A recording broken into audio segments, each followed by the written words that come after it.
At this point, customers want reputable company. Reputation matters, and compliance is a big part of that. We've seen a lot of chaos over the last year or two where some of the biggest crypto companies have either gone under or been subject to issues like this. We've got FTX. FTX, is in bankruptcy now. The head of that company is now facing significant jail time. Celsius went bankrupt. That owner's facing jail time. BlockFi went bankrupt. All these major crypto companies have gone under and customers have lost their money because everyone was doing shady things. Everyone was faking compliance or just ignoring laws, and people lost a lot of money because of that. Seeing this in the crypto industry, I do believe customers really want to make sure that they can use a company that they can rely on, that has a good reputation and has these compliance controls in place so that this kind of chaos doesn't happen anymore. Global companies face unprecedented risks and challenges in today's economy. To mitigate these legal and economic risks, companies are rapidly embracing and elevating the importance of robust ethics and compliance programs to promote positive corporate citizenship. On Corruption, Crime, and Compliance, you'll hear from industry leaders and insiders about how to create effective ethics and compliance programs that will mitigate risks and maximize financial performance. Here's your host, Michael Volkov. Okay, well, Mr. Cryptocurrency is back, Matt Stankiewicz, and we're back, Matt, for, I would say, one of the most significant criminal financial crime prosecutions in the history of the Justice Department. And this is, for all you crypto fans, the settlement agreements with Binance Holdings, the world's largest cryptocurrency exchange, and Changpeng Zhao, affectionately known as CZ, the founder and CEO, but for over $4 billion, and I said B, that's a big B, billion, with a variety of agencies in the Justice Department. So we're here to break this down with Matt. Matt, this has to be one of the biggest cases you've ever seen in your career.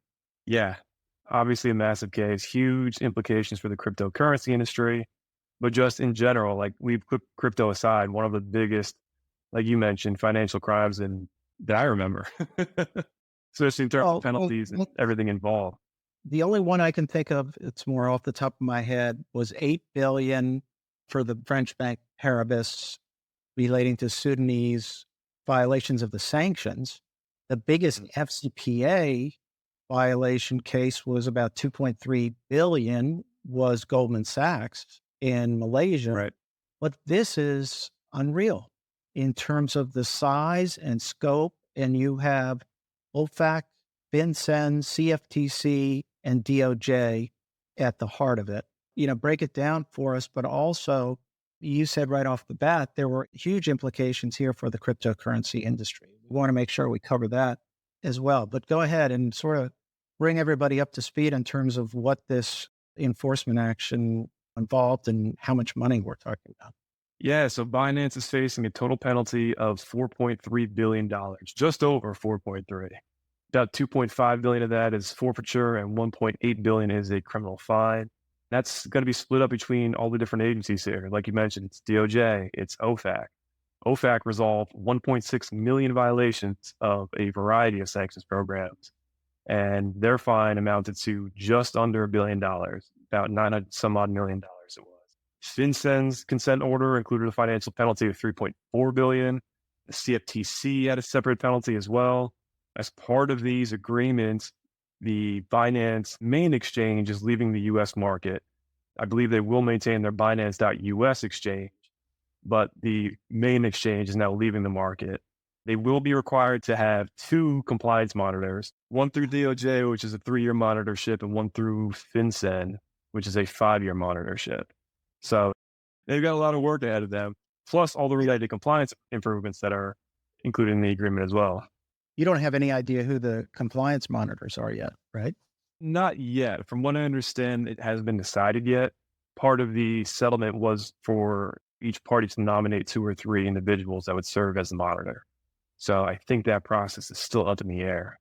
On top of all that too, CZ, That's what the industry knows him as. He's pretty vocal on Twitter. He's a big personality, and he was involved in the crypto industry from the beginning. So he's pretty well known by the industry. CZ himself is facing a $50 million penalty from the DOJ, although that'll be credited against his CFTC penalty, which is $150 million.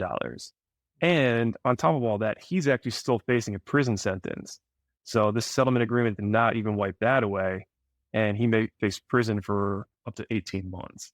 So he pled guilty. And what did he plead guilty to? Failing to maintain like a AML program? yeah, so Binance, the company, pled guilty to multiple violations of the Bank Secrecy Act, failure to register as a money transmitting business, and then all of those different sanctions violations under several different programs. CZ specifically pled guilty to similar violations, including a failure to maintain an effective AML program and violation of the Bank Secrecy Act. So they got a lot of money out of these out of these violations here. But now Binance did not get a deferred prosecution agreement. In other words, the company had to enter guilty pleas. That's correct. So they didn't get the benefit of a deferred prosecution agreement. And I wonder, what implications does that have? What's going to happen to Binance's U.S. operations?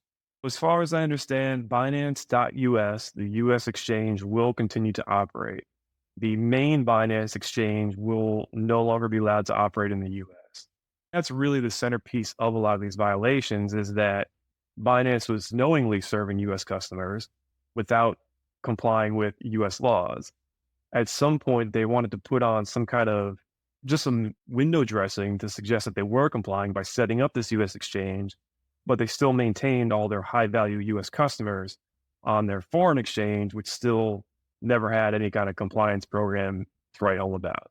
That's really the big issue here, is that they, driven from the top, completely ignored compliance throughout most of the life cycle of this company, which is really just fascinating, I guess, as a compliance practitioner. But a conscious decision, conscious trade-off analysis. We're not going to have a compliance program. that was my biggest takeaway from reading all the allegations, is that this was driven tone at the top, from the very top, from CZ and all of his senior leaders, that we are not going to comply. We believe it's bad for business, and so we're not going to do it. And we're going to do everything we can to circumvent those regulations. And if necessary, put on some kind of phony face that we are complying, when in reality, any of these controls we have are virtually worthless. Just for a little background. So, I mean, this case is so big that I imagine there's a lot of non-crypto people listening. Binance is a cryptocurrency exchange. One of its biggest competitors is Coinbase. Coinbase is the big US exchange that you guys may be familiar with. And what they do is allow users to trade their crypto or deposit fiat money, US dollars or euros, whatever you may have, and buy and sell cryptocurrency. You can buy Bitcoin on it, exchange that Bitcoin for Dogecoin, exchange it for whatever. And they were the biggest player in the market by far. Bigger than Coinbase. Oh, yeah. Much bigger than Coinbase, because they had a very large global footprint. They were initially established in China and then moved their headquarters around the globe, ostensibly to avoid regulation, to make it harder to catch them. They went to Malta, they went to the Caymans, they went to Singapore at one point, I believe, and kind of bounced around. I think now they're finally the main companies in the Caymans, but they serve the entire globe, and the US market, I believe, is only 1/3 of their entire portfolio. While it's a big part, significant part, it's only a piece of it. They were the biggest player, and everyone was kind of waiting for these dominoes to fall. We first discussed the CFTC's investigation back in 2021. This investigation has been going on for a little while. Interestingly, Binance, under the corporate enforcement policy, only got a 20% reduction in their final settlement award. Part of the grant for that reduction was because they did cooperate, but the DOJ noted that they weren't the best cooperators and frequently delayed producing a lot of documents that had some of the worst material in it. No surprise, DOJ wasn't exactly happy with that. Right. I noted recordings of meetings between senior executives. That was sort of, they delayed the production of that. And I can imagine, so did Goldman Sachs and the FCPA thing. They delayed that till the very end. Yeah. Because it's probably incredibly incriminating. But here's my question to you. Is $4.3 billion, a cost of doing business, is it going to put any crimp in Binance's style? That's a great question. And I think that's an open question right now. I think, believe it or not, this is probably a good result for the cryptocurrency industry because it closes the door on this. And now the industry can move on without this hanging over its head. For Binance, I think it still ends up being a positive. Like I said, believe it or not, just because they're still able to operate. And I don't think it's going to hurt them too much because as the biggest cryptocurrency exchange in the world, they probably were sitting on a war chest of funds. So yeah, to some extent, I think this does end up being the cost of doing business because they grew so fast, so quickly with the cryptocurrency industry that their goal from the beginning was to prioritize growth over compliance. Again, another one of my biggest takeaways here is this was driven from the top. It's like, we don't want to do anything that will limit our customers, even if that means restricting sanctioned parties. We don't want that. We want them trading here because those are more customers. And sanctioned people have money too, right? That was a conscious decision driven from the top. I mean, this came from CZ himself and all the senior leaders. You know what? To me, it says we advise all our clients, and particularly in the crypto industry, we've dealt with them. When you do business in the US, you're subject to AML requirements, the Bank Secrecy Act, money transmitter laws, all of that. And you have to put in place a compliance program. And it's rare to see companies, although we had a situation a couple of years ago, the Southern District of New York, where they prosecuted individuals for just blatantly ignoring that requirement. In other words, they know they're getting US customers, they're soliciting US customers, and they know they're not complying with the law. And I thought in the crypto industry, it was sort of sacrosanct that you don't come into the US unless you're going to do all this compliance and solicit US customers. Yeah, it's tough. I mean, look, like we've had some clients and potential clients confide in us that we make suggestions for the compliance program. Their question is always like, well, we don't think our competitors are doing this. So this is going to hurt us if we have to comply with these and no one else does. To that end, this does send a big message to the industry. I mean, Binance, like I said, decent win for them here. I think there's some positives to take from it, but it hurts. And they got lucky, basically. They experienced explosive growth that I don't think is available now to the rest of the industry. And that's really how they were able to weather this penalty. Otherwise, yeah, these regulators are here, they're coming, and they're not going to show any mercy. And I think most companies will get crippled by any violations that they may have. So I don't suggest a takeaway here to be that you don't need a compliance program.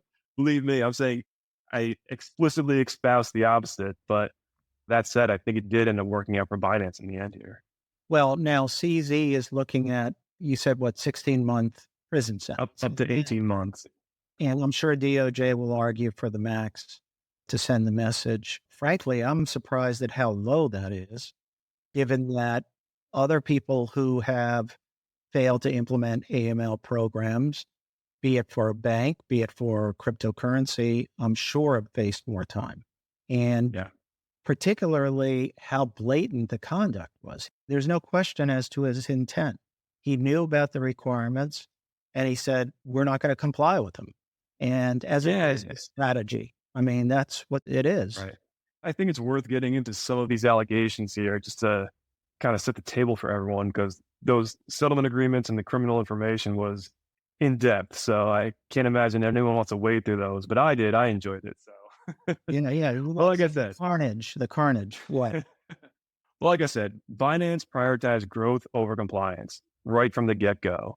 They had a lot of amusing quotes included in the documents, one of which there was a compliance personnel that raised these issues up to senior leadership saying, hey, look, like we very obviously have sanctioned individuals operating on our platform. Here's a list of some of these customers I think we should block, and this is how we can do that. And they were told explicitly, and I quote, you should pay more attention to giving users better service and a better user experience, not further banning some users. So the message was clear. Yeah, you should be helping these guys. Right. We don't want to ban them. We want to foster their business. That's how it worked. I remember reading that in the original days, there was no KYC. You just literally put in an email address and you were good to go. That's all you needed, a single email address. There was no KYC at all. You didn't even have to tell them what your name was. Not only would they not verify it, but they didn't even care what it was. Just give us any email address, doesn't matter. As long as it works, you can set up an account. And like I said, then they tried to put in some window dressing where you could still avoid KYC with what was called a tier 1 account. If you wanted to move to a tier 2 account, then we required some documents. That said, the tier 1 account still allowed you to withdraw per day up to 2 Bitcoin in funds. That's like At its peak, that was $180,000 per day, per account. And if you needed more, just make another account, get another email, get a second account, transfer funds there, and withdraw from that account. And that's what users did. So no controls at all in that regard. There was no transaction monitoring at all. I think that's really one of the benefits that the cryptocurrency industry has. And we may even want to get into that a little bit later, but there are tools available that traditional finance can't utilize, and transaction monitoring is really the key there. But that said, Binance had none of it. They were frequently processing funds from ransomware, from hacks, from darknet markets, criminal activities, things coming from all different types of mixing services, which are now sometimes sanctioned. We've seen that ourselves. We've done some investigations. We've looked into certain ransomware parties or otherwise when we were trying to trace crypto, and we found that most of the time, if not every time, some of it found its way through Binance at some point. And they didn't care. That was business to them. That was a conscious decision by senior leadership. How big of their revenue was coming from the United States? I believe it's about a third of their revenue, which may or may not sound significant. You know, again, they were initially based in China, so they had a very large Asian contingent to their user base, but the US was very big for them as well. And again, part of the whole knowing strategy, I mean, they were actively tracking the amount of US users on that exchange throughout this whole period. They couldn't even say that we had no idea users were transacting here when it was a conscious strategy to make sure that that user base was as high as they could possibly get it. It's interesting. I mean, they were actively burying their heads in the sand. At some point, they did set up that US exchange, Binance.us. And part of that was this phony compliance strategy where they could pretend that they were complying with US laws, saying, hey, all of our US users are based on this exchange. They've got a money transmitter license. They've got everything they need for that, and leave the foreign exchange alone. That said, they still purposely tried to maintain their high value users on the main exchange because they were valuable to creating liquid markets on that exchange. So they were directing their customer service to help these users circumvent Binance's own controls. For example, one of the basic controls that they implemented was IP blocking. Now, that's very useful to have, and that is expected now by OFAC and other regulators, but it is pretty easy to get around it. Really, you just need a VPN. That's basically what the customer service was telling these users that were getting flagged for having US IP addresses, letting them know the reason you can't transact here is because of your IP address. And then hinting that, well, if you could do something about that, we will unlock you. Yeah. Right. They would have a specific script that said, rather than, hey, you're trying to transact from the US, they would say, oh, our controls may have messed up and accidentally mischaracterized you as a US customer. If you could do something about that, then you'll still be able to transact here. Going even further, some of their largest clients were corporate entities, say hedge funds or crypto funds like that. Many of them were based in the US, and that was known to Binance. So Binance would help these entities set up offshore accounts, basically walk them through the process of setting up an account in the Cayman Islands, for example, and then say, hey, just change your registration to this entity and all will be good. And that's what they did. So even though they knew this company was ultimately owned by a US company, Binance themselves helped them set up this fake shell company. Didn't matter. They buried their heads in the sand and that was it, as long as they kept the money coming in. Right.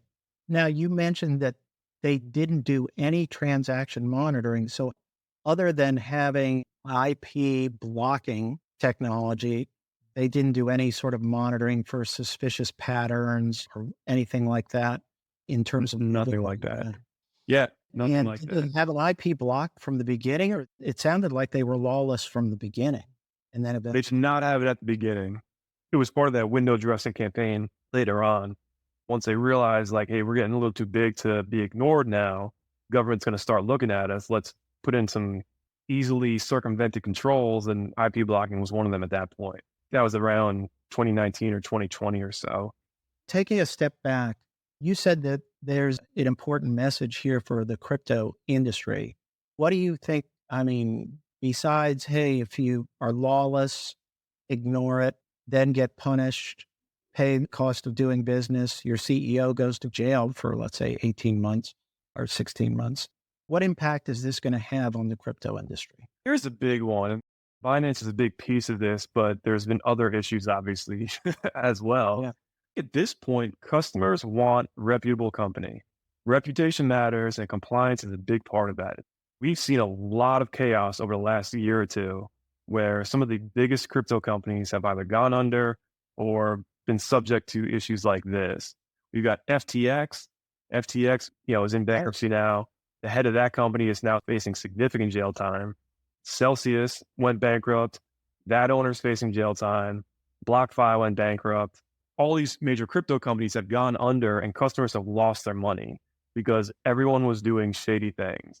Everyone was faking compliance or just ignoring laws, and people lost a lot of money because of that. Seeing this in the crypto industry, I do believe customers really want to make sure that they can use a company that they can rely on, that has a good reputation and has these compliance controls in place so that this kind of chaos doesn't happen anymore. Could you say that Binance really reflected the early wild, wild west days of the crypto industry, and that what we're seeing now is sort of a quality raise, quality expectations, not only just with regard to compliance, but the whole industry and the experience that you can trust some of these people, like you may trust your bank to put your money in? Is that where we're going? Even though you still have a lot of fraud committed using cryptocurrency. And I want to throw out one other idea. Look, blockchain allows you to do certain things, to do audits, to track a lot of the movements here of money and other things. There's got to be some benefits to that industry knowledge, in a sense. Yeah, so a few things there. First, yes, I do think Binance, they were in the middle of the lawlessness. And like I said, that was a conscious business decision. It's no secret crypto started out with a questionable past, being used on the dark net, trading drugs, all sorts of crazy things like that. That has since evolved, though. And I believe in some recent reports from Chainalysis or other types of crypto analytics companies, the volume of those illegal transactions is a very small fraction of what's going on the blockchain right now.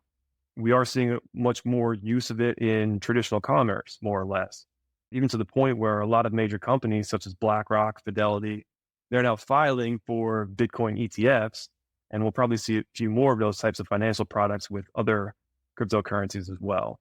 So it's become mainstream. And then, to answer your next question there, like I mentioned earlier, there are tools available to the blockchain and cryptocurrency industry that's not available to traditional finance. Transaction monitoring is the big one. So the blockchain is a public ledger. At its core, it's just telling you person A owns this, person B holds this, and whatever. If you want, you can track the entire path of a single Bitcoin throughout every wallet it's ever been in from its inception. So those tools can show you where the money's coming from. For traditional banks, if I make a deposit, they might ask me, hey, where did you get this money from? Like, oh, it's in my paycheck or whatever. And I'll just tell them that. But they have no way of knowing at the end of the day. They just know whatever I tell them. On the blockchain, it's all public. So if I wash these funds through a mixer, these exchanges will know that. If I got it from a party that's a known ransomware or cyber criminal or someone from the dark market, the exchange can see that. So those tools are extremely powerful and really, really helpful in making sure these companies stay in compliance with the BSA and other AML regulations. That's what I'm saying. Go back to the beginning days of this technology. The public ledger idea was that you could track funds, you could track money, you could track your cryptocurrency in a ledger, and you can't go in and like erase an entry. It's there forever. For example, we had a case we worked on with ransomware, and we were able to track down where that was connected to, who it was connected to. Now, you pay somebody a whole bunch of cash, you can't track it. obviously wired funds and whatnot. But the FBI has gotten pretty sophisticated, for example, in tracking cryptocurrency and tracking it down and even recovering ransomware payments down the road. So there is that promise of the industry. What hasn't occurred, though, is I would call it a culture of compliance. But what you're saying is that consumers are going to demand it at some point. Yeah, we've hit that inflection point. No doubt. Like I said, crypto had some shady beginnings. Can't run from that. The industry has to embrace that. Early users embraced what they believed was anonymity, and that's what they wanted, and that's what attracted them to Bitcoin specifically. Ironically, it's not that anonymous, like we just explained. It is a public ledger, and you can track all those funds pretty easily. But yeah, at this point, I think consumers are going to demand it.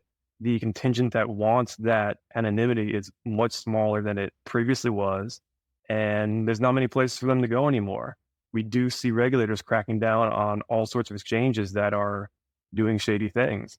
There was just a recent action about a Russian exchange called Bitslato, I think it's called, but they got caught about a year or two ago, and now they're finally prosecuting the CEO. He was based in Russia, came to Miami for an event. I guess he thought he was still anonymous, and they grabbed him off the plane once he got here. So they're really prioritizing their focus on enforcement in the crypto industry. That is helping to clean up a lot of things. Well, the Justice Department, we know on their push on national security criminal prosecutions, for example, listed cryptocurrency and the way sort of rogue nations and whatnot, North Korea, others have become sophisticated in using it, aside from the usual fraud and whatever, non-compliance.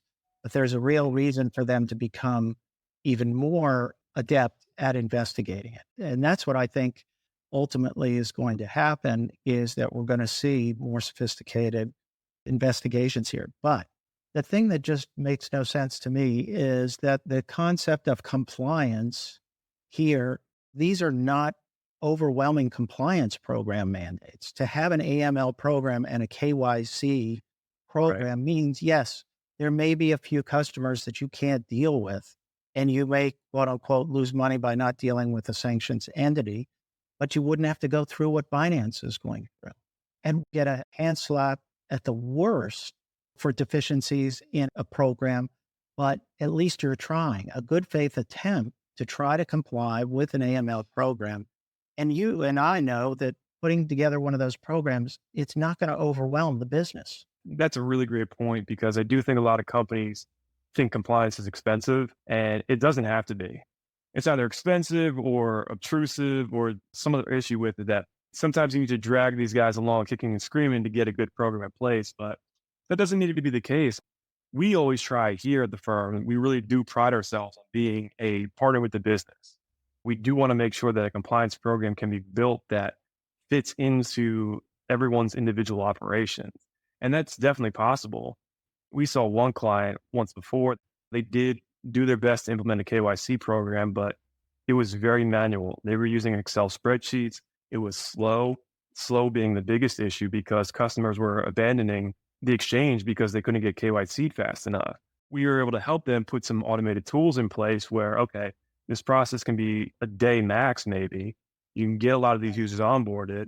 Anyone who's questionable, you could set them aside now for enhanced due diligence if necessary, but get these people on the platform trading and then have that transaction monitoring in place so that if there are any issues flagged by that process, then you can address those as they pop up. Either stop them in real time or then figure out what to do if you do need to ask for additional verification or other information. That's possible at that point as well. But the point of it was that it all fit in with the business's operations. And the biggest takeaway was that it improved the customer onboarding experience. So now it lowered the abandonment rate, and they were actually getting more clients because of it. So yeah, believe it or not, compliance can sometimes be a really great business strategy if you do it right. Particularly when you have so many questionable entities out there offering services and exchange services and all that. I think we're also seeing some gravitation towards, let's say, Coinbase, let's say a remediated Binance, some of the companies that are going to realize that in the long run, they're going to make more money. Yeah, and I've got to give Coinbase credit there. I'm not recommending one platform over another. Coinbase is really just the biggest one now, but Kraken and Gemini both do good work as well. But Coinbase especially has prioritized compliance from the beginning, as far as I'm aware, and they've really done well to avoid a lot of the biggest issues.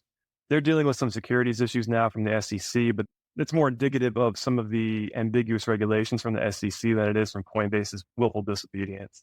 Otherwise, I think they've really done a great job in terms of compliance. And the ability to do this in a cost-effective way. Let's say you're a new crypto exchange starting out, whatever. You're, let's say, setting up in Dubai. There are ways to fashion it in a business-friendly way to make sure you're in compliance so you don't face these risks. And that's what we'd like to see more from the industry.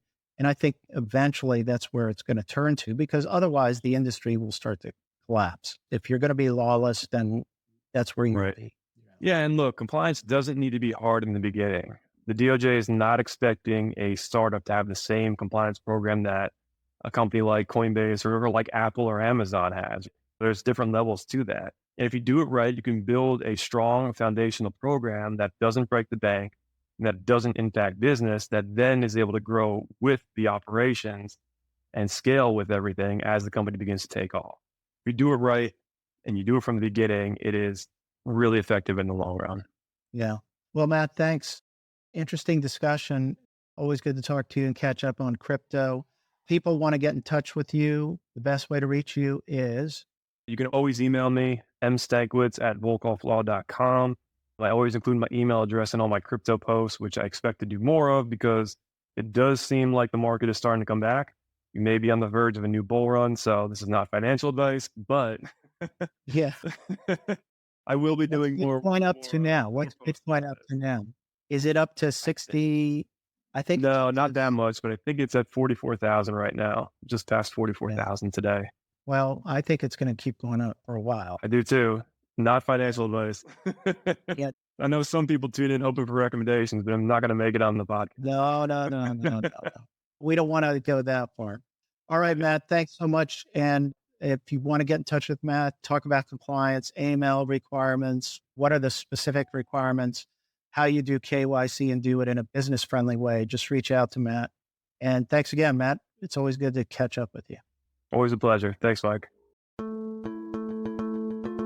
If you enjoyed this episode, the best way to support the show is by subscribing on your favorite listening platform. To learn more and connect with Michael Volkov, go to volkovlaw.com.